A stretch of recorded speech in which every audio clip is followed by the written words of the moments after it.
Praise the lord. దేవుని నామానికే మహిమ కలుగును గాక.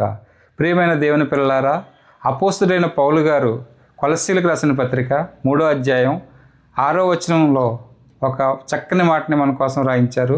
ఈరోజు ఆ వాక్య ధ్యానాన్ని బట్టి మనం ధ్యానించుకుందామండి.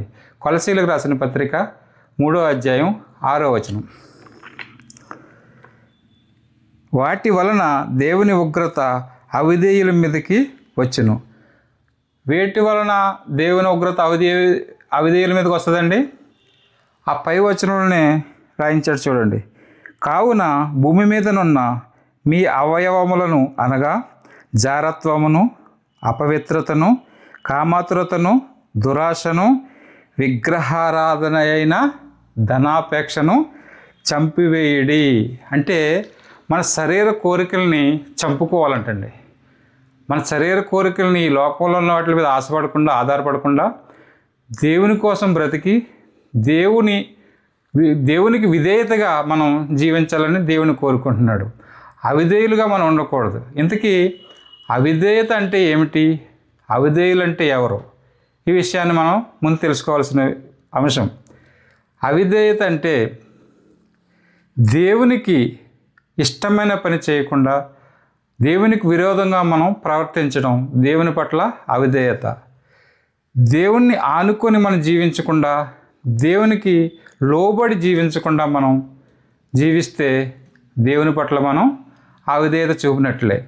దేవుని యందు భయభక్తులు కలిగి జీవించకపోవడం కూడా దేవునికి అవిధేయులుగా మనం ఉన్నట్లే ప్రియులారా. మరి ఈ అవిధేయత వల్ల ఏమైనా నష్టం కానీ కష్టం కానీ జరిగిందా అంటే ఊహించలేనంత నష్టం, ఊహించలేనంత కష్టం మనకి ఈ రోజున కూడా కలుగుతుంది ప్రియులారా. అదేంటంటే అనాది కాలంలో, అంటే దేవుడు తన సింహాసనాసీనుడై ఉన్నప్పుడు తన కోరిక మేరకు తనకు ఇష్టానుసారంగా కోటాను కోట్ల దేవదూతల్ని సృష్టించుకున్నాడు. ఎందుకంటే తన పని నిమిత్తం. అలాంటి కోటాని కోట్ల దేవదూతలు ఉన్నట్లుగా మనకి బైబిల్ వచనంలో మనకి చాలా క్లియర్గా ఉంది. లూకా సువార్త 2వ అధ్యాయం 13వ వచనాన్ని ఒకసారి చూద్దాం. లూకా సువార్త 2వ అధ్యాయం 13వ వచనం.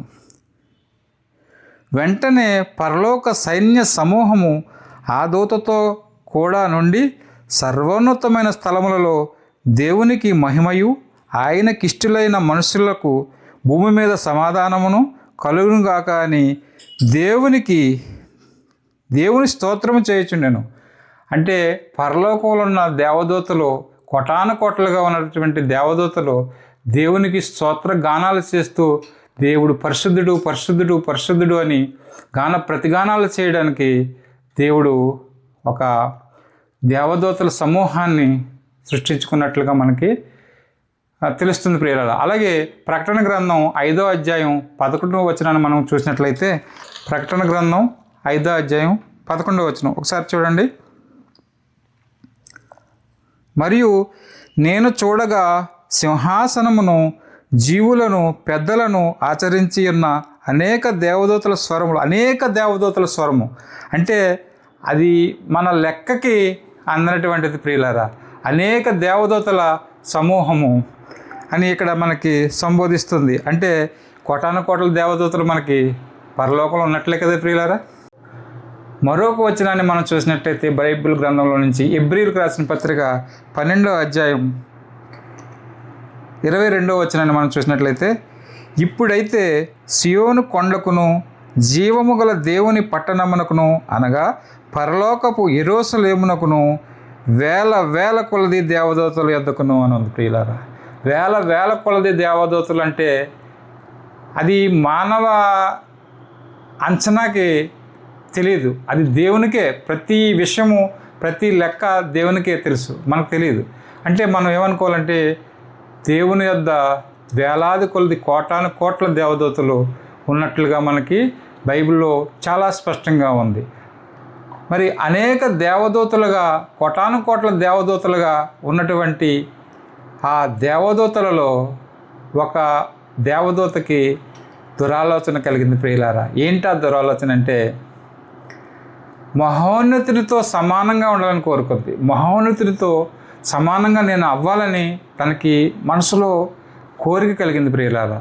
ఆ కోరికతోటి తను ఏం చేసిందంటే అనేక దేవదూతల్ని సమకూర్చుకుని దేవునికి అవిధేయత చూపించి దేవుని పట్ల వ్యతిరేకంగా తన సైన్య సమూహాన్ని సమకూర్చుకున్నట్లుగా మనకి బైబిల్ వివరిస్తుంది. మరి అలా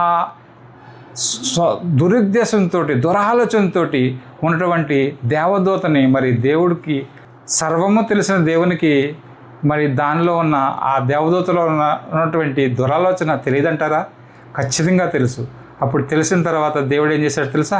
యెషయా గ్రంథంలో చక్కగా మనకు వివరించాడు. యెషయా గ్రంథం 14వ అధ్యాయం 12 నుంచి 15 వచనాలు మనం చూసినట్లయితే, తేజో నక్షత్రమా, వేకువ చొక్క, నీవెట్లు ఆకాశం నుండి పడితివి, జనములను పడగొట్టిన నీవు నేల మట్టము వరకు ఎట్లు నరకబడితివి.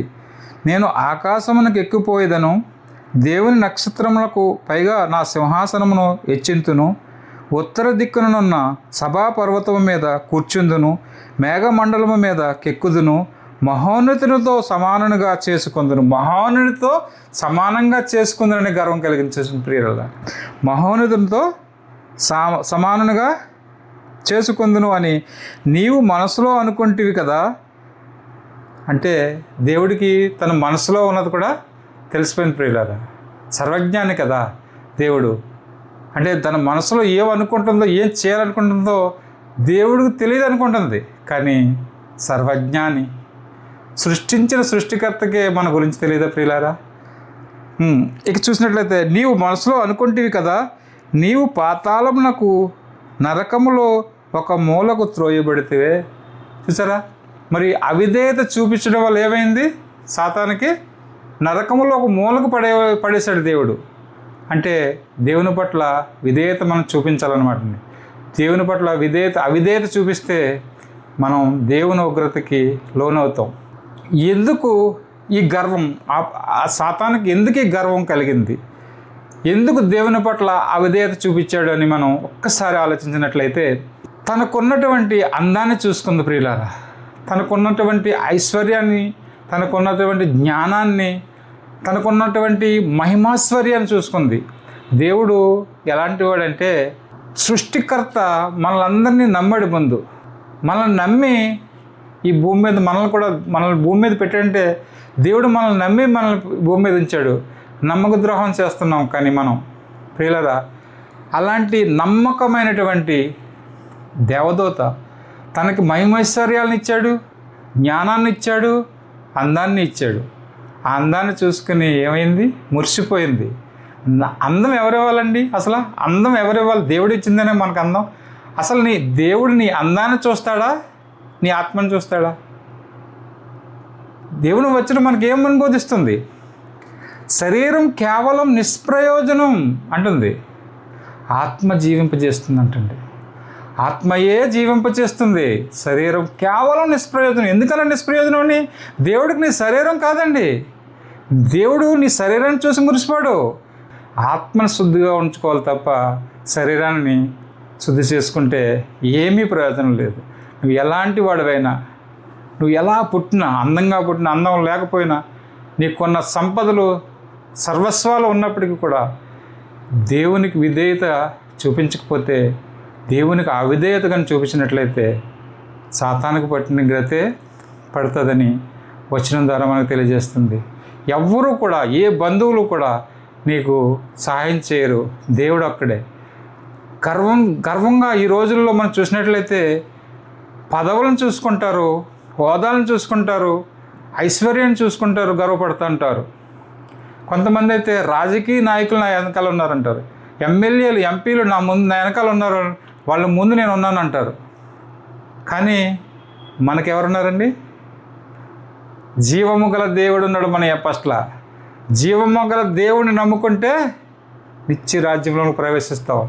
ఈ భూమి మీద ఉన్న మనుషులను నువ్వు నమ్ముకున్నావంటే నీకు ఈ భూమి మీద కూడా వాళ్ళు ఎప్పుడూ కూడా నీకు సహాయపడరు ప్రియులారా.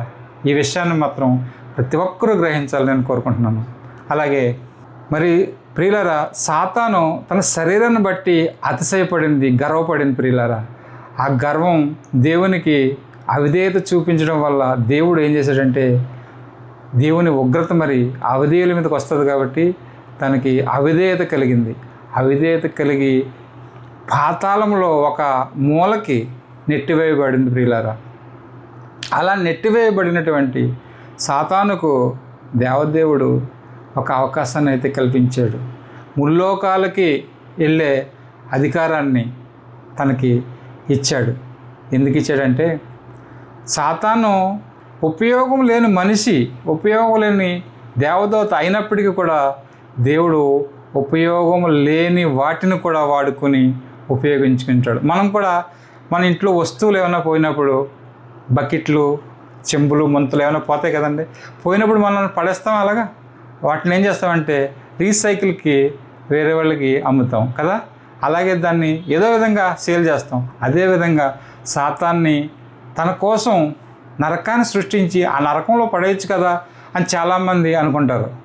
నరకంలో పడేయడండి, పడేస్తాడు. ఎప్పుడంటే ఆయన రాకడలో, రెండో రాకడలో వచ్చినప్పుడు తనతో పాటు తన దూతలను కూడా, తనకు సహకరించినటువంటి దూతలతో పాటు నరకంలో పడవేస్తాడు. అటు రీతిగానే మనం కూడా ఆ సాతాను శక్తులకి మనం లోబడిపోయి సాతానుకు మనకు విధేయత చూపించినట్లయితే సాతానుతో పాటు మనం కూడా ఏమవుతాం, ఆ నిత్య నరకంలోకే వెళ్ళిపోతాం. ప్రియులారా, ఈ ముల్లోకాలకి వెళ్ళే అధికారం దేవుడు ఇచ్చినట్లుగా యోబు గ్రంథంలో మనకి స్పష్టంగా ఉంది. యోబు గ్రంథం 1వ అధ్యాయం 6వ వచనం ఒకసారి చూద్దాం. యోబు గ్రంథం 1వ అధ్యాయం 6వ వచనం. దేవదూతలు యెహోవా సన్నిధిని నిలుచుటకే వచ్చిన దినమొకటి తటస్థించెను. ఆ దినమున అపవాదియగువాడు వానితో కలిసి వచ్చెను. అంటే దేవదూతలు యెహోవా సన్నిధికి వచ్చినప్పుడు కూడా అక్కడ ఈ అపవాది వాడు అక్కడ ఉన్నాడంటే దాని అర్థం ఏంటి? అపవాది నరకంలో కదా ఒక మూలన పడేశాడు. మరి అపవాది దేవదూతల సమూహం దగ్గరికి ఎలాగెళ్ళాడంటే ఆ యాక్సెస్ దేవుడిచ్చాడు. ప్రియులారా, అలాగే యోబు గ్రంథం అదే కింద వచనం కూడా మనం చూద్దాం. యెహోవా నీవు ఎక్కడి నుండి వచ్చితివని వాడిని అడగగా అపవాది భూమి మీద అటు ఇటు తిరుగులాడుచు అందులో సంచరించుచు వచ్చితినని యెహోవాకు ప్రత్యుత్తరం ఇచ్చెను. దేవుడు అడిగాడు, నువ్వు ఎక్కడి నుంచి వచ్చావని.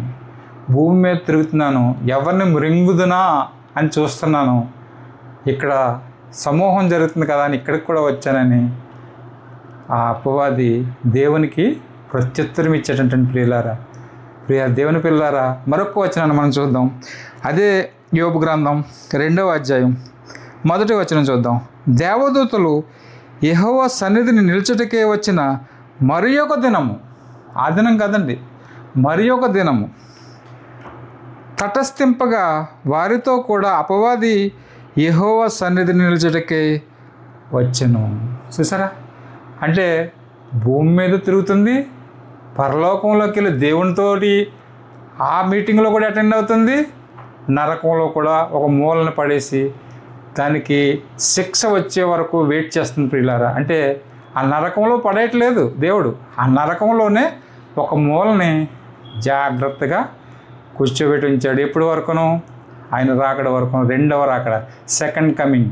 అప్పుడు మరి సాతాను ఈ ముల్లోకాలకి వెళ్ళే అధికారం దేవుడు ఇచ్చాడు కదా, అదే అధికారంతో దేవుని పిల్లలైన మనలను తన వశం చేసుకోవడానికి, అంటే తండ్రికి కాకుండా కుమారుల్ని విడదీయాలని ఒక దురాలోచనతో మనల్ని తన వశం చేసుకుని తన ఆధీనంలోని పెంచి పోషించాలనుకుంటుంది.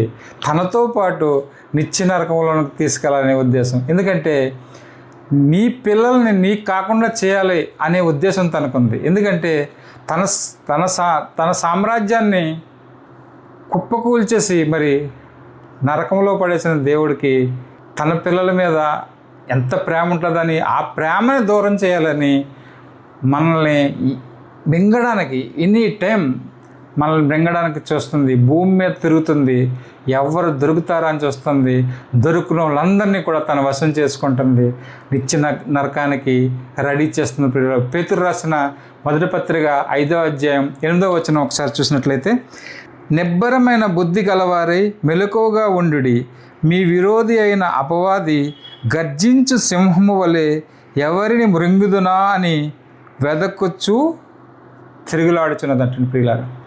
అంటే గర్జించు సింహంలా గర్జిస్తూ నిన్ను ప్రేరేపించడానికి, తన వశం చేసుకోవడానికి, దేవునికి దూరం చేయడానికి ఆహర్నిశలు శ్రమిస్తుంది ప్రియులారా.